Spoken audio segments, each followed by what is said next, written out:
So really, like, there's a 2-year arc to this story. So I storyline it. Hopefully, we'll get through it. Grayson, thanks for inspiring me with knowing that our stress and pain can actually. Is the mic helpful? Should I be right here? Yeah. It is. Yeah. I'm going to step back a little bit there because that light's killing me. But that our pain and strife can be hilarious for other people. So I'm hoping to provide that for all of you, as it was a trialing time. Okay, so one thing to know about me is that I have trust issues. I don't know where they come from. Safe, fine family, parents still together. I don't know where trust issues come from for anybody, but I've got them. And I was at like this, feeling very lonely, sad point in my life, 2011, February-ish. Horrible Valentine's Day, for whatever reasons. I don't even remember the specifics, but I remember like praying for just something to get me out of the rut.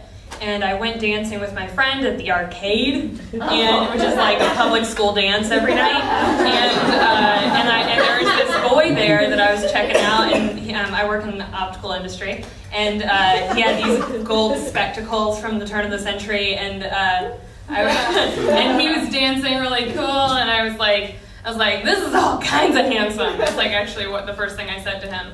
And anyway, he ended up asking for my number before he left for the evening, and he called me, didn't text me, he called me and said he would love to hang out with me. He lived in Boone. He drove down to take me on a date. It's very sweet. Swept off my feet, but very nervous about it, very skeptical. Turns out he's an amazing kisser. We both make kale salad when we say we're going to surprise each other with something for dinner. We have different ways of making it. It's so good. It's like sparks are flying. But one night, just to illustrate the trust issue thing and how much he was just I ordered him. He was perfect. It's like we were making out one night, and it was just I'm thinking this is so good, and I'm losing myself a little bit too much, and I'm a little too free and happy at the moment. So I put my hand on his chest, and I'm like, just so you know, I'm onto you. You could be a player. And he's like, whoa, first of all, ouch. Number 2, I'm not. And number 3, you're just gonna have to find out.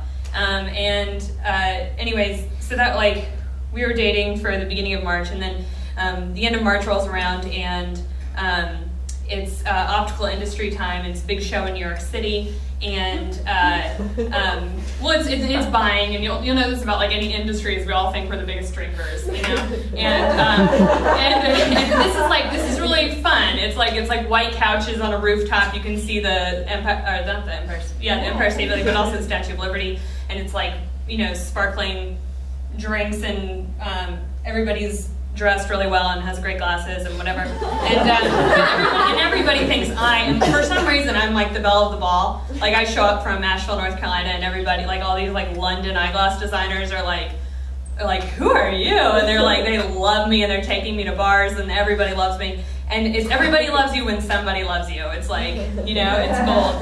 And I had it going on, and I went to a psychic. I remember even before I went, this is just another detail to illustrate the boy thing. It was I went to a psychic with a friend, and I had just started dating him. It was 2 weeks of dating, and no discussion of a relationship yet. But I remember I walked in the room, and the psychic was whoa, settle down. I don't have to tell you things about yourself or whatever.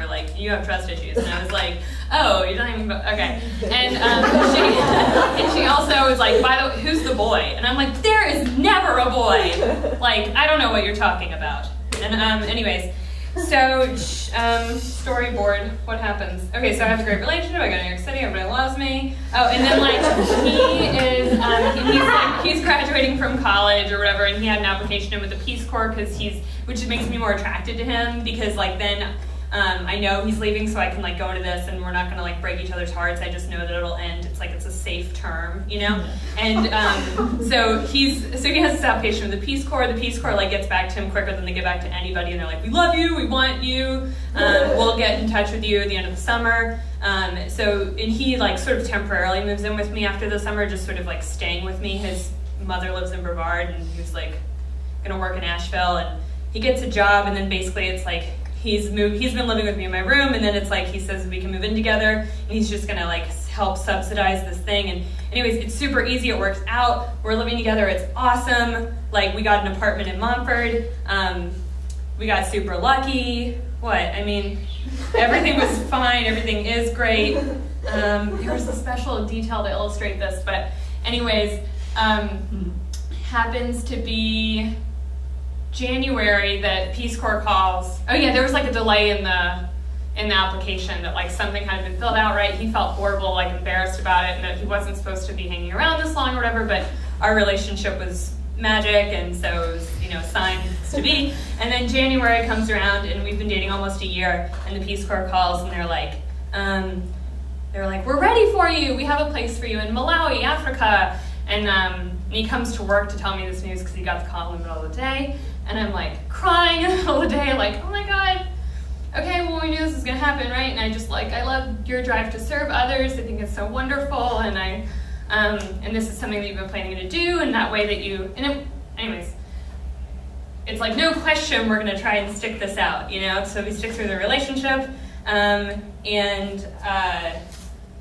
So he leaves in March. We had a trip to California planned. We both have family out there. We did that. You know, he met my grandfather. My grandfather gave him one of his old shirts that fits him perfectly. It's like, my grandfather is like my favorite person in the world. So then he leaves March 6th, and then it's the next trip to New York for the Optical show, right? So I go to the party, rooftop party happens again. Like, people know me, they remember me from last year. Claudio from France is like, Jenny, we're going to dance tonight. I'm so excited to see you later. And my friend Jason from London was, Rama, who gave me these glasses, is like cheating. He just quit smoking. He was cheating with me in the circles. Anyways, I'm drinking and partying and realize, like, oh, Jenny's going on her like boyfriend just left for Africa binge rager thing, and like that I didn't know was gonna happen. Nobody warned me. and my boss and best friend, who happens to be my coworker, were there, and they were just like watching my purse, like they were just sitting with it, on the couch, like letting me run around and do what I needed to do and feel special and loved because I was just abandoned, even though still in a relationship. Oh, and I hadn't heard from him, which was sort of to be expected, but awful. And then, so basically, I woke up in the hospital the next day. I don't know. And like, we pieced together the pieces, or I did, from when I got back to the hotel in the morning. I'd walked back in hospital socks, holding my shoes, walked through New York City back to the hotel. Luckily, I know the city pretty well, so I was able to find it, but like, oh, and I didn't have my glasses on. I didn't have any ID. And I have a significant prescription. I couldn't read street signs. So like, luckily, I'm like very comfortable with tall black men, and I was like going up to these cops, and I was like, or I didn't know who they were, but luckily they all happened to be cops, and they were like, I'll walk into the next street. I was like, good, I'm going northwest. But also like, oh, at the same time, and I had vomit all over me. And see, everybody loves it. They love it. And another great moment of that night that like was brought back to me through my boss's cell phone, because she rode with me in the ambulance. And we're pretty positive I was drugged because I've never reacted to alcohol that way, and I don't. My friend Christina was with me drinking the whole time, and she was pretty sure I'd only had like 5 drinks in the course of like 2.5 hours. I really don't think that's that crazy. I mean, I've definitely handled worse. So like, but nobody gave me a drug test. I was like, I had actually locked myself in a bathroom. They had to pry the bathroom door. It was like one of these trendy loft, like party places. So they had there was a door that was like 12 feet tall and like down to the ground. You couldn't crawl under or anything. So they had to pry the door off. Somebody had like been talking about me, like wondering where Jenny was when they were in the bathroom. Apparently there was like and so they pried the door off. Someone moved in, like wiggled my pants on, and then my teeny friend Christina, and then a security guard apparently carried me outside, and I was just barfing on the sidewalk, and they were holding my head in their laps, and somebody, like the cabbies wouldn't let me in the cab because I was going to barf all over their cab. And so anyways, there was like, this is public indecency, drunkenness, like she either has to go to jail or she has to go to the hospital. And so, so they put me in an ambulance, and my boss has this great video of me singing, like, I'm from Myrtle Beach, South Carolina, and there's this great video of, oh shit, I knew this was gonna happen. A video of me with singing like, this goes out to all my people down Myrtle Beach, but like with a red bag over my head, vomiting, like, and I couldn't move. Nobody gave me a straw to like drink out of. Nobody gave me an IV. I got a $1,400 hospital bill and a $700 ambulance bill. And anyways, so then I got back, and I still didn't hear from my boyfriend for like 3 weeks, and I was thinking about like how to tell him that like he left, and then I got roofied, and now I have all this increased debt on top of student loan payments, and he had left me money to help out with the apartment, like through the lease, because he's a wonderful guy. But I had all this increased, you know, financial burden, and I was working my ass off, and I was helping out with bookkeeping, and so I was working like these 9-hour days, and just like kind of freaked out about alcohol for a lot of the summer, and then that sort of changed. And then I saw that guy Cody, who does local comedy. I'm trying to speed this up, and he like said, he made this, he tells this great joke about long distance relationships and how it's like going to the horses and betting on blood clot, and they're like, blood clot died this morning, and you're like, oh, make it 200, and that's like a long distance relationship. And so I'm like, oh, I'm in one, keep going, keep going. So I was saving up money to actually go visit him in Africa. I ended up, and my best friend got engaged like in that time too, and so that's like, you know, all these people, everything, I'm married and all this stuff, and like my boyfriend left me, and I had to move all of his shit. I still have a lot of his shit. I moved to a friend's house, and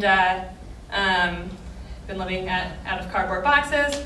And so in November, I went to Africa. It was like very expensive for me. Didn't work for a month. Had like 1 week of paid vacation and a lot of savings to spend getting to Africa. And then he did meet me at the airport, and the kissing was still good and all this. But I came home in December. I didn't hear from him for 2 weeks after I got home. We had a pretty good time. It was a little stressful, reconnecting, but then he you can turn the lights out if you have to. He didn't call me, and then he called me, or he answered my call on Christmas Day. Now granted, like, you can't charge your phone all the time in Africa, you can't, and he's in rural Africa, and you also can't always have signal. So it's like, sometimes, you can manage these things, but I knew he'd been in touch with his mother, and so I was like, meh, for some reason, like, Chris is neglecting me, and this was hard, but also knowing that the relationship had always been hard, or the distance, and then on knowing that it's too guilty to not answer the phone on Christmas Day, I called him, and he answered, and he apologized for neglecting me, and there was like a lot of crying and stuff, and I was like, why don't you just let me go?